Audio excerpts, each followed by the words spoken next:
Every piece of technology keeping modern civilization alive right now shares one critical vulnerability.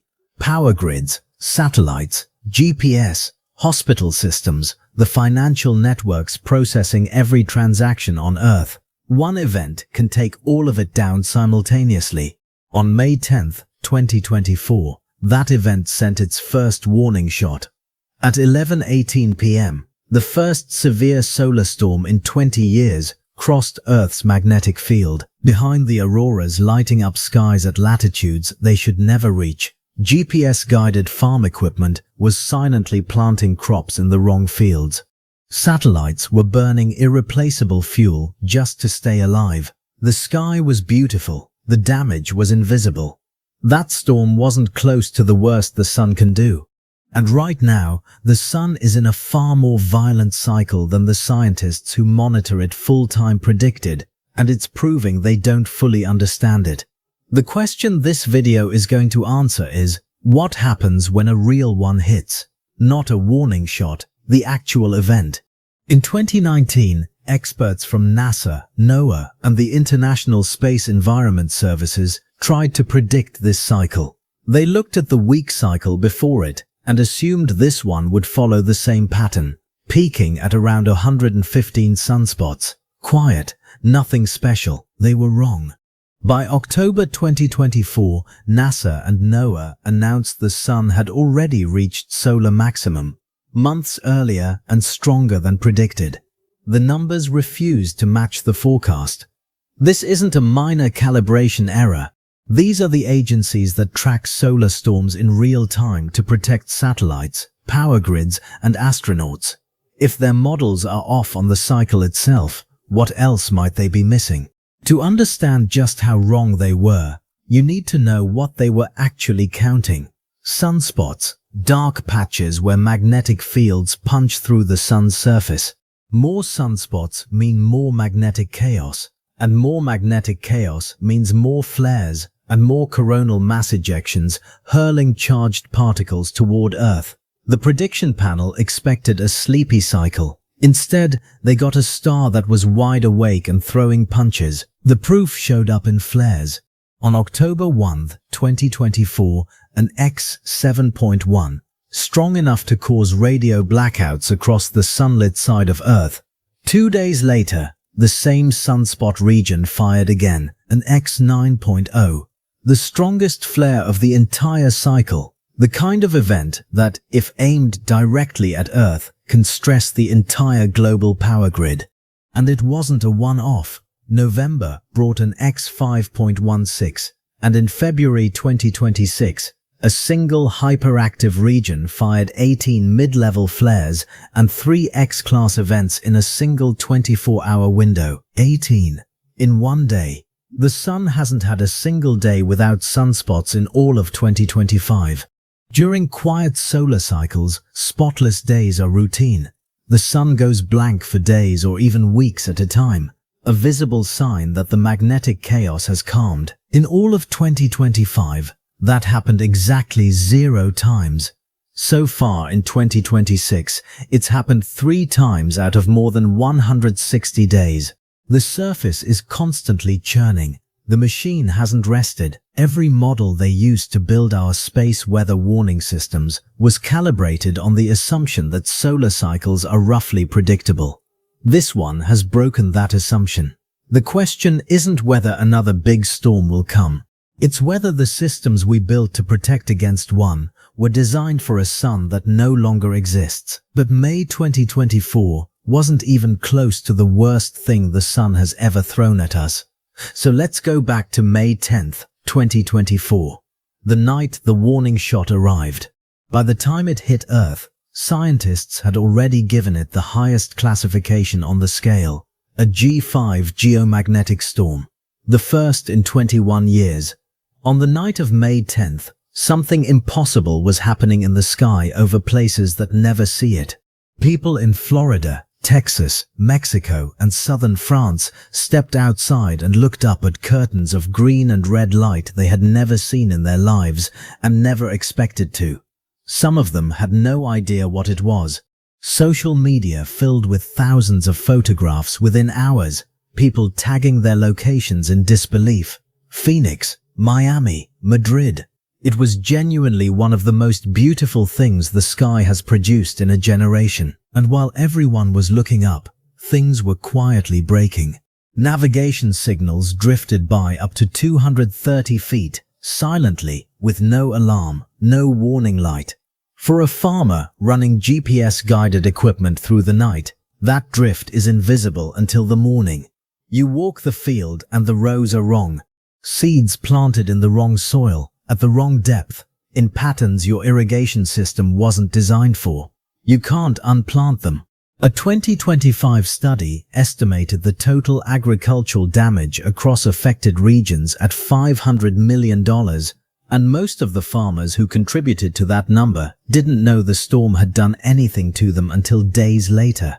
Up in orbit, thousands of satellites were fighting for their lives, and nobody on the ground could see it happening. Here's what happens during a major geomagnetic storm. The upper atmosphere heats up and expands. It physically puffs outward, like a balloon inflating.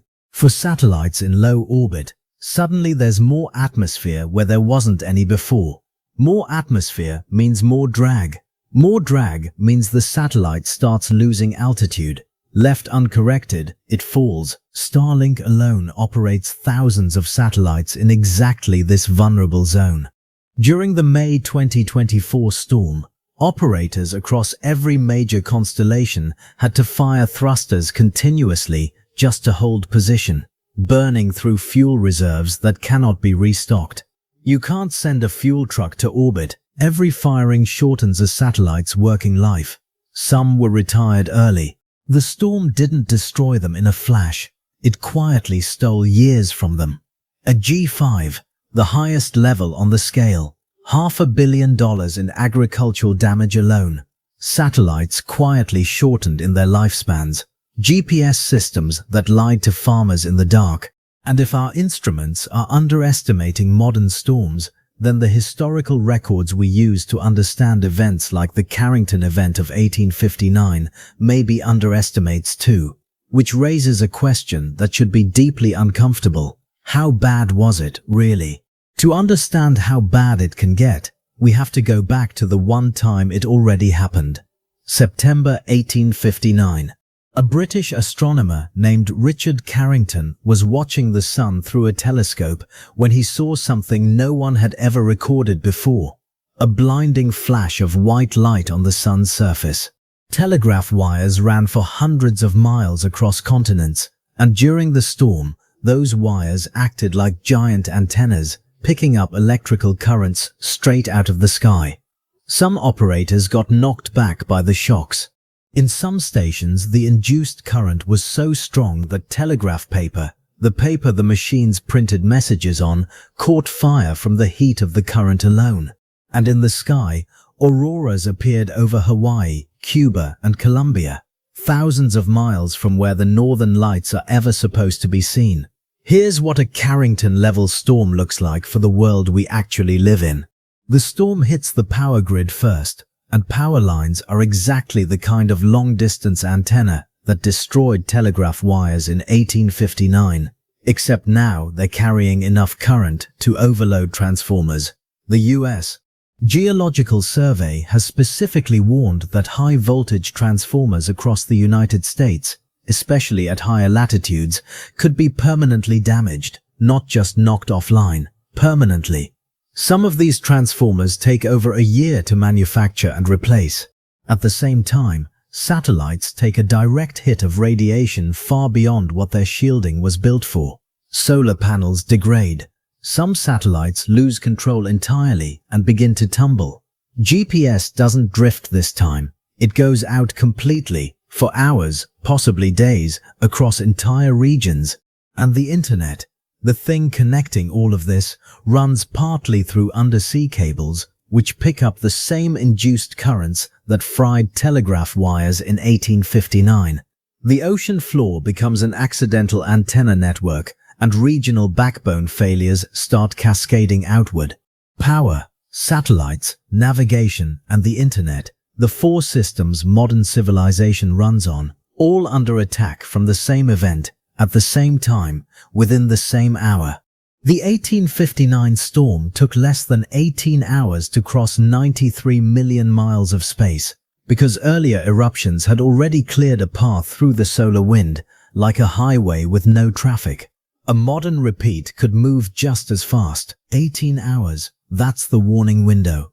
Enough time to know it's coming, not enough time to rebuild a power grid, replace a transformer, or move a satellite fleet out of harm's way.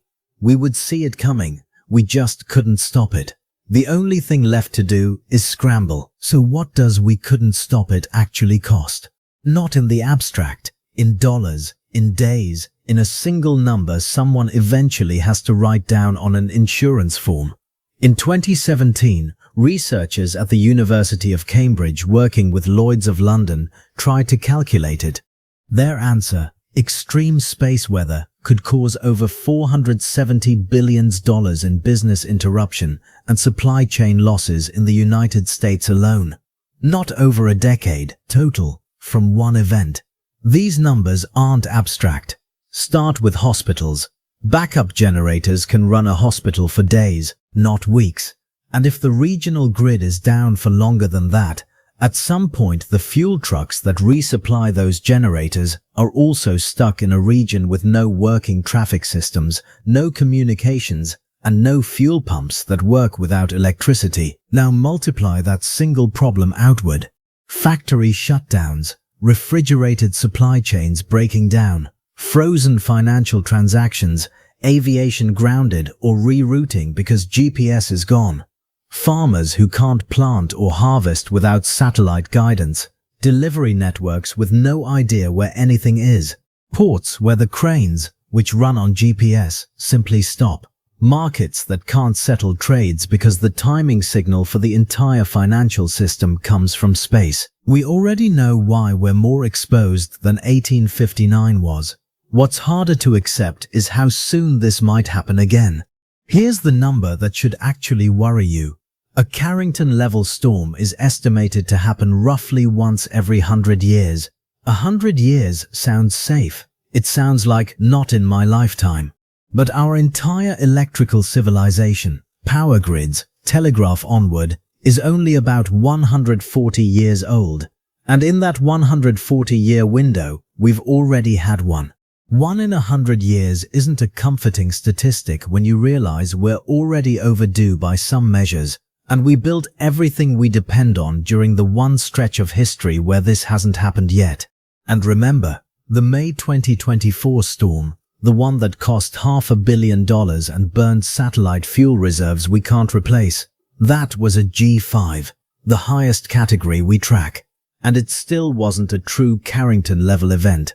If a storm below the maximum can do that much damage, a true Carrington repeat wouldn't just break things. It would break the systems we depend on to fix them.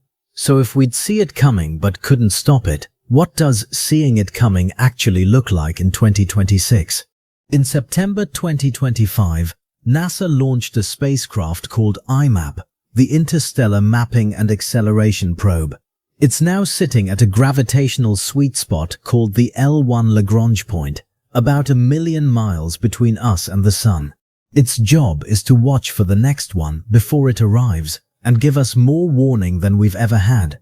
But a warning is only useful if something happens with it, and that's where the picture gets less reassuring. NOAA's Space Weather Prediction Center issues real-time alerts, watches, and warnings. That part works. Some grid operators in some regions have started hardening transformers against exactly this scenario. But some is the operative word. There is no global standard. No country has fully hardened its grid against a Carrington-level event, and most satellites currently in orbit, including the ones providing the GPS signal your phone uses right now, were designed under the assumption that an event this size was too rare to plan for. Here's what the warning window actually looks like in practice. A satellite at L1 detects a coronal mass ejection heading toward Earth. The data reaches NOAA's Space Weather Prediction Center. An alert goes out, and now, somewhere, A grid operator is looking at a screen showing a storm that will arrive in roughly 18 hours and has to decide, do we reduce load on this transformer now, which means rolling blackouts for the people depending on it tonight, or do we wait and risk losing the transformer permanently if the storm is worse than predicted? That decision has to be made by a human, with incomplete information, under time pressure, possibly in the middle of the night, multiplied across every grid operator, every satellite controller, every airline dispatcher on the planet, all reacting to the same alert at the same time. We can see the storm coming. What happens next depends on hundreds of people making the right call, fast, with a clock they can't stop. We know more about the sun right now than at any point in human history. We can see storms coming days in advance. We have satellites watching the sun every second of every day, and none of that has made us ready. Awareness doesn't equal readiness. The sun isn't our enemy, but right now it's proving far more powerful than the models built to predict it, and our entire world runs on technology those models never accounted for. The next time your GPS glitches or the lights flicker for no reason, it might not be a software bug. It might be a star 93 million miles away, reminding us what we built our lives on top of.